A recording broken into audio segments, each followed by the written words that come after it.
Assalamualaikum warahmatullahi wabarakatuh. Saya Sony Widiarto, jurusan Kimia Universitas Lampung. Video ini merupakan lanjutan dari bagian yang pertama, yaitu mengenai reaksi kimia dalam aqueous solution.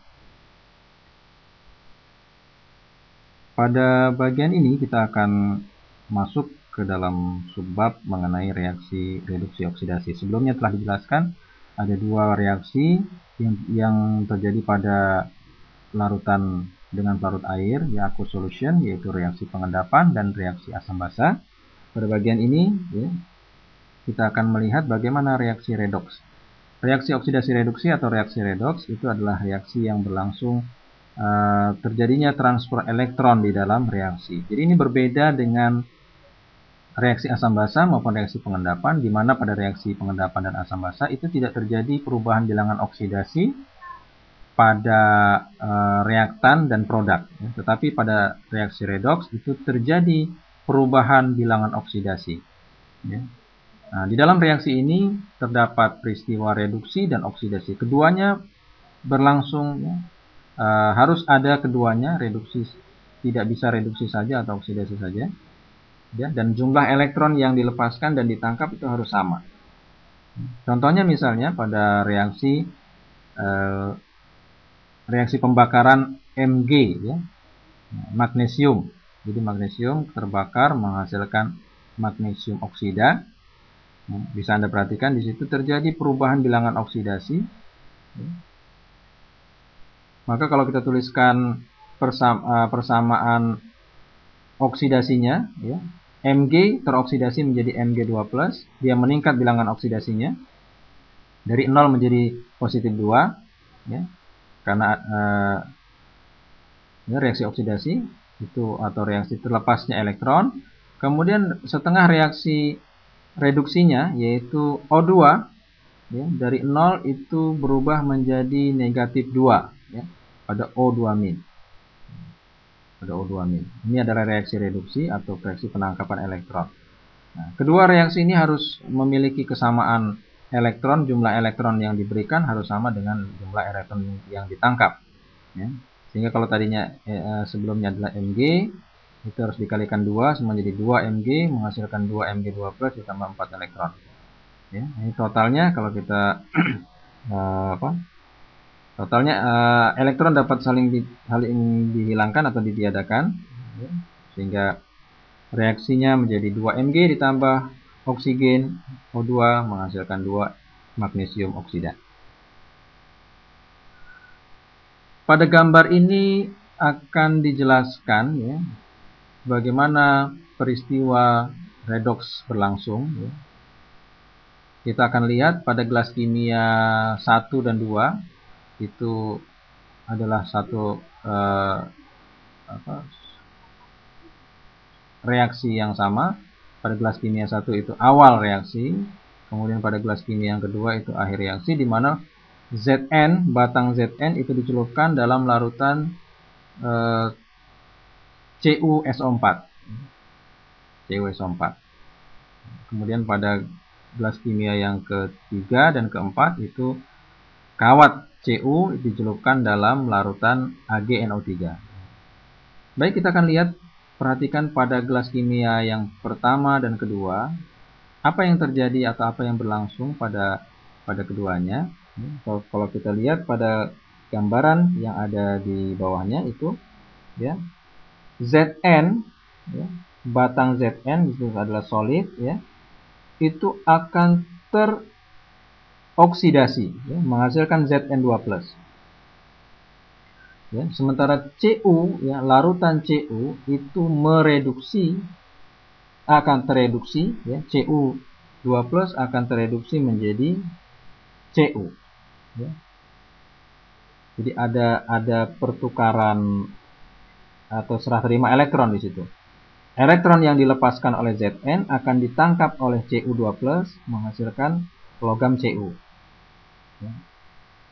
Sehingga pada akhir reaksi tersebut bisa dilihat pada gelas kimia yang kedua, ya, itu akan terdapat, ya, semua Zn itu berubah menjadi ion Zn2+, dan semua Cu2+ dalam larutan akan berubah menjadi akan menjadi Cu, padatan.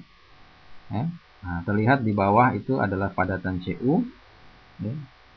Dan terjadi perubahan warna di situ Cu2+, ya, pada gelas kimia 1 berwarna biru, kemudian pada gelas kimia 2 warnanya menjadi jernih karena apa? Semua Cu2+ telah berubah menjadi Cu. Sekarang kita akan lihat bagian yang kedua, yaitu pada gelas kimia ketiga dan gelas kimia yang keempat. Nah, di sini pada gelas kimia yang ketiga itu kawat Cu dicelupkan pada larutan AgNO3. Ya, digambarkan di situ Cu akan teroksidasi menjadi Cu2+. Ya. Cu teroksidasi menjadi Cu2+, dia akan melepaskan 2 elektron.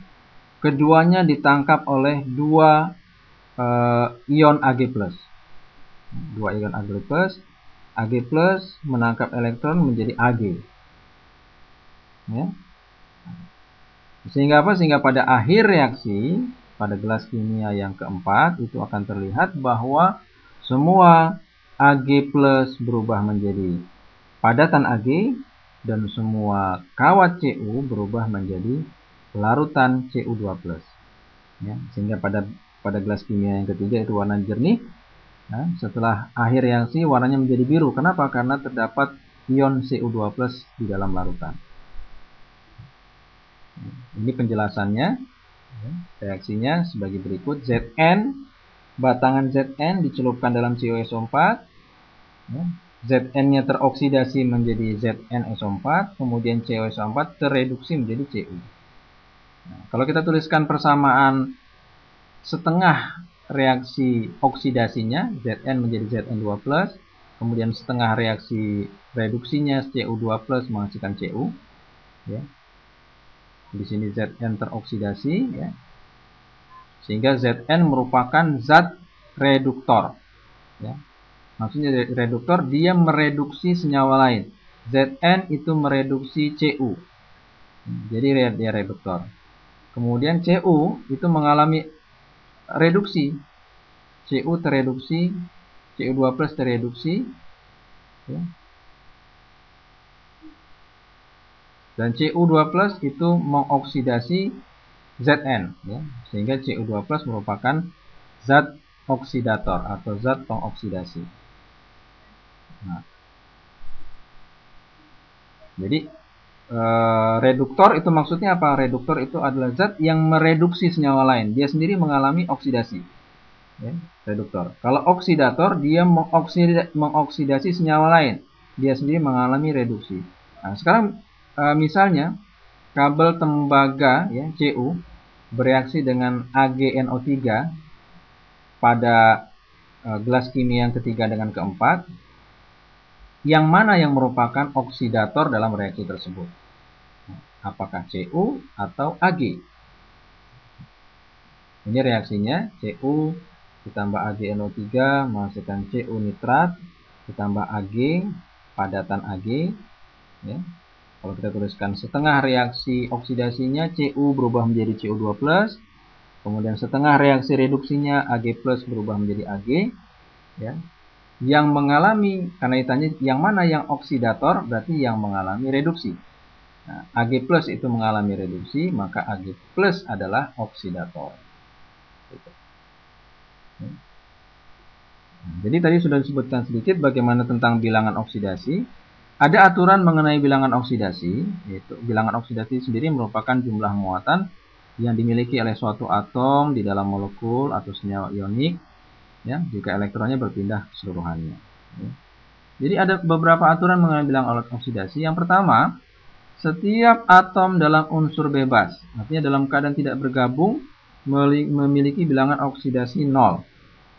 Misalnya, logam natrium, berilium, kalium, timbal, ya, besi, Fe, ya, kemudian H2, O2, P4. Ini bilangan oksidasi untuk masing-masing unsurnya adalah 0. Ya.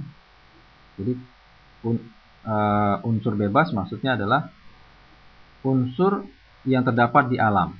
Ya. Misalnya besi itu kan Fe. Ya. Nah, jadi Fe itu dalam bentuk yang bentuk alami itu bilangan oksidasinya 0. Kemudian pada ion yang monoatomik, ya, monoatomik, ya, yang memiliki satu atom, ya, bilangan oksidasinya sesuai dengan jumlah muatan ion tersebut. Nah, misalnya Li+, di situ Li-nya bilangan oksidasinya positif 1, Fe3+, berarti positif 3, dan seterusnya. Kemudian bilangan oksidasi dari oksigen, ya, pada umumnya adalah negatif 2. Tetapi ada perkecualian, yaitu pada peroksida, ya, peroksida, bilangan oksidasi oksigennya adalah negatif 1. Berikutnya bilangan oksidasi untuk hidrogen pada umumnya adalah positif 1. Ya. Tetapi kecuali ya untuk hidrogen yang berikatan dengan logam, biasanya dengan logam alkali atau alkali tanah, ya, itu bilangan oksidasi negatif 1. Misalnya LiH, ya. LiH, litiumnya adalah positif 1, H-nya adalah negatif 1. Yang kelima, untuk halogen, ya, senyawa-senyawa halogen, kecuali fluor, ya, kecuali fluor itu memiliki bilangan oksidasi lebih dari 1. Tapi khusus untuk fluor itu hanya punya bilangan oksidasi negatif 1. Fluor itu punya bilangan oksidasi negatif 1. Tapi untuk senyawa yang lainnya, klorida, bromida, iodida, itu memiliki bilangan oksidasi lebih dari 1. Ya. Lebih dari 1. Nanti akan bisa ditampilkan. Kemudian yang keenam, dalam molekul netral, jumlah bilangan oksidasinya itu adalah harus 0. Dalam ion, jumlah bilangan oksidasinya harus sama dengan muatan total ionnya. Misalnya, berapa bilangan oksidasi dari seluruh unsur pada HCO3-. HCO3-, yang pertama kita hitung adalah oksigen, ya, di situ. Oksigennya negatif 2. Kemudian hidrogen positif 1, ya. Baru kita hitung berapa bilangan oksidasi C, ya. Bilangan oksidasi C itu harus sama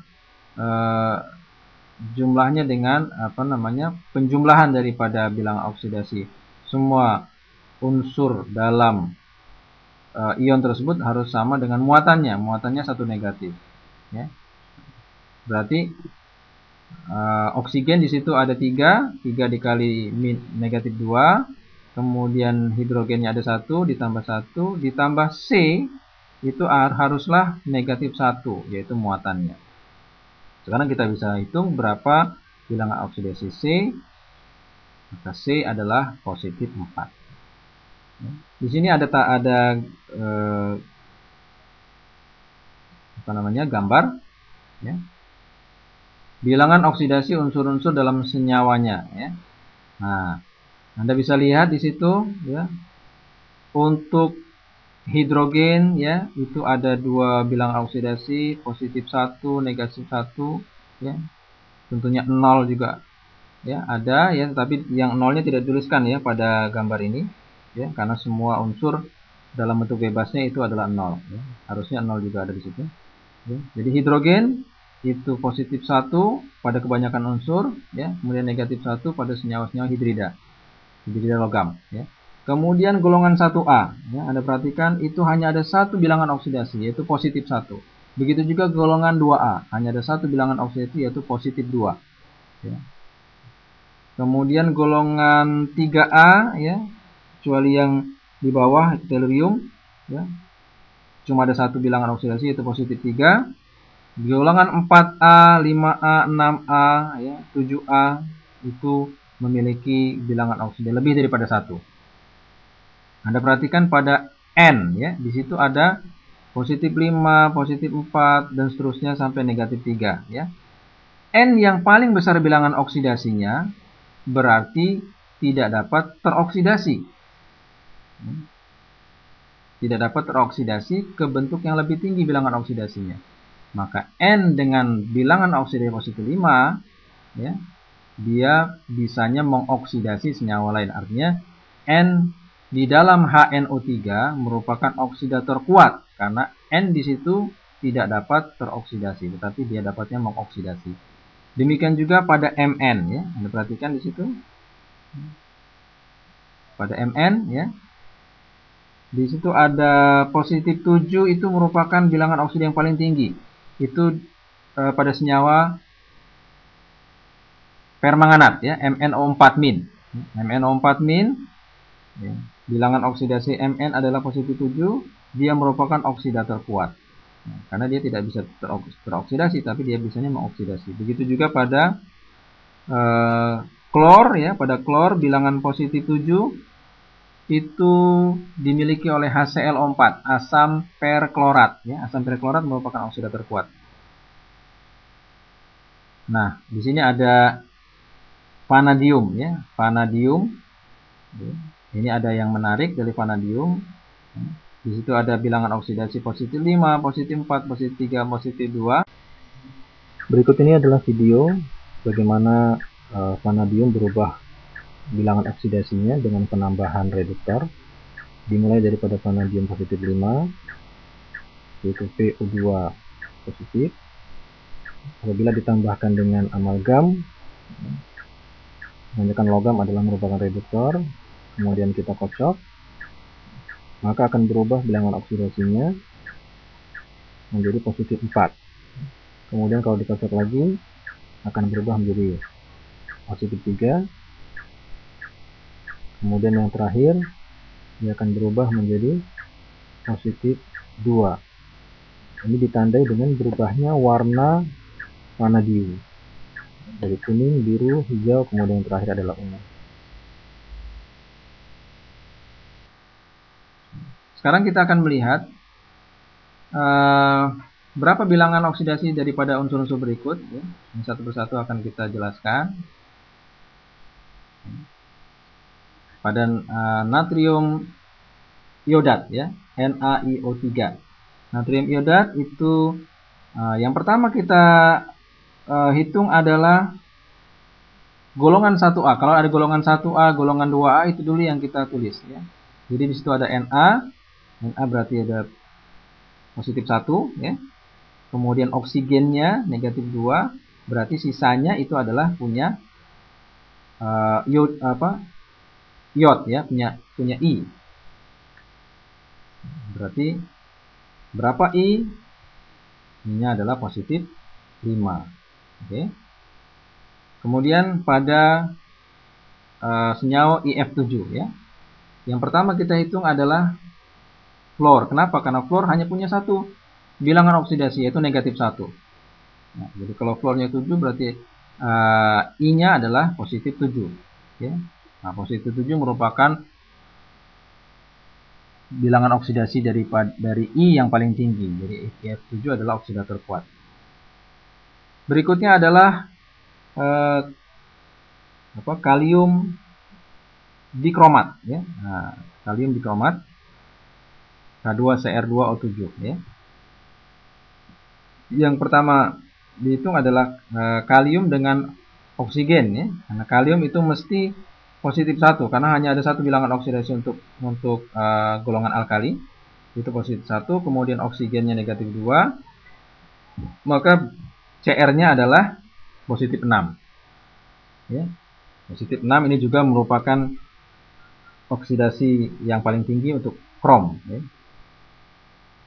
Nah, kita bisa mengelompokkan reaksi redoks itu menjadi beberapa reaksi, yaitu reaksi kombinasi bila dua buah senyawa, dua buah reaktan menghasilkan satu buah produk. Contohnya, misalnya pembakaran sulfur menjadi SO2. Ya. Kemudian, di sini ada reaksi redoks karena terjadi perubahan bilangan oksidasi. Sulfur berubah menjadi positif 4, artinya teroksidasi, oksigennya berubah menjadi negatif 2. Kemudian reaksi dekomposisi, ini kebalikan dari kombinasi, dari satu senyawa berubah menjadi 2. Ya, contohnya adalah pembentukan oksigen oleh kalium klorat ya, KClO3. Itu kalau dipanaskan akan melepaskan oksigen. Ya, di sini juga terjadi perubahan bilangan oksidasi. Kalium ini tetap, Cl-nya di situ Anda lihat, Cl Anda perhatikan dari positif 5 reduksi menjadi negatif 1 ya. Sementara oksigennya dari negatif 2 menjadi 0. Nah, berikutnya adalah reaksi penggantian ya. Reaksi penggantian contohnya adalah reaksi SR di dalam air ya. SR merupakan golongan alkali ya. Golongan alkali tanah ya. Golongan 2A ini reaktif dalam air ya. Dia bereaksi dengan air menghasilkan hidrogen ya. Ini disebut dengan penggantian hidrogen ya. SR-nya berubah menjadi positif 2, kemudian hidrogennya berubah menjadi 0 ya. Kemudian yang lain adalah penggantian logam ya, TiCl ditambah Mg ya, menjadi Ti plus MgCl ya. Ini juga terjadi perubahan bilangan oksidasi, Ti-nya menjadi 0 ya, kemudian Mg-nya berubah menjadi positif 2. Berikutnya adalah Cl2 ditambah Kbr ya. Ini namanya penggantian halogen ya. Cl itu berubah menjadi negatif 1, kemudian Br-nya berubah menjadi 0. Di dalam urutan ya, zat yang mana yang lebih reduktif itu kita bisa mengurutkan dalam deret reaktivitas atau deret keaktifan ya. Jadi semakin ke atas pada deret itu semakin besar kekuatannya untuk mereduksi logam yang di bawahnya. Misalnya logam Zn. Zn itu terletak di atas Cu ya, pada deret tersebut. Berarti Zn itu dapat mereduksi Cu2+ menjadi Cu. Pada contoh ya sebelumnya itu logam Zn itu mereduksi Cu2+ menjadi Cu. Tetapi tidak sebaliknya, logam yang di bawah itu tidak dapat mereduksi logam yang di atas. Artinya, kalau kita mencelupkan Cu ke dalam larutan yang mengandung Zn2+, tidak akan menghasilkan Zn. Ya. Jadi, bila logam Cu dicelupkan dalam larutan yang mengandung ion Zn2+, maka tidak terjadi reaksi apa-apa. Nah, tidak terjadi reaksi apa-apa. Ya, di sini yang terjadi adalah reaksi penggantian hidrogen ya. Jadi kalau suatu logam ya direaksikan dengan air, maka akan dilepaskan H2 ya. Jadi dari deret itu bisa kita lihat ya, logam-logam alkali itu punya reaktivitas yang tinggi ya. Li, K, Ba ya, Ca, Na ini alkali dan alkali tanah ya. Kemudian itu bereaksi dalam air menghasilkan H2 ya, biasanya diiringi dengan ledakan. Kemudian yang berikutnya Mg, Al, Zn, Cr, Fe, Cd itu bereaksi dengan uap air ya. Kemudian Co, Ni, Sn, Pb itu menghasilkan H2 dengan asam ya. Kemudian yang di bawah sekali Cu, Ag, Hg, Pt, Au itu tidak bereaksi dengan asam apalagi dengan air ya, tidak bereaksi ya. Artinya Ag atau perak atau emas atau platina itu tidak larut dalam asam ya. Nah, jadi ini contoh ya, Ca dia bereaksi dengan air menghasilkan CaOH, tetapi kalau Pb itu tidak bereaksi dengan air menghasilkan PbOH2 ya. Jadi reaksi yang di bawah ini tidak mungkin terjadi. Oke, selanjutnya reaksi yang berikutnya adalah reaksi disproporsi. Reaksi disproporsi itu adalah reaksi di mana zat itu secara kontinu, secara bersamaan teroksidasi dan tereduksi. Misalnya klorin itu dalam basa akan menghasilkan ClO- dan Cl-. Ini klorin itu berubah menjadi ClO-, dia teroksidasi sekaligus tereduksi menjadi Cl-. Nah, sekarang Anda klasifikasikan reaksi-reaksi berikut ya. Berdasarkan pelajaran yang sudah diberikan, apakah ini reaksi pengendapan, apakah reaksi asam basa ya, ataukah merupakan reaksi redox ya. Terbentuknya CaCO3 ya, ini merupakan reaksi pengendapan. Kemudian amonia itu dengan H+ adalah reaksi asam basa. Ini adalah reaksi redoks, ya, penggantian hidrogen, dan ini adalah reaksi redoks juga, yaitu reaksi kombinasi. Jadi bila terdapat perubahan bilangan oksidasi, itu merupakan reaksi redoks.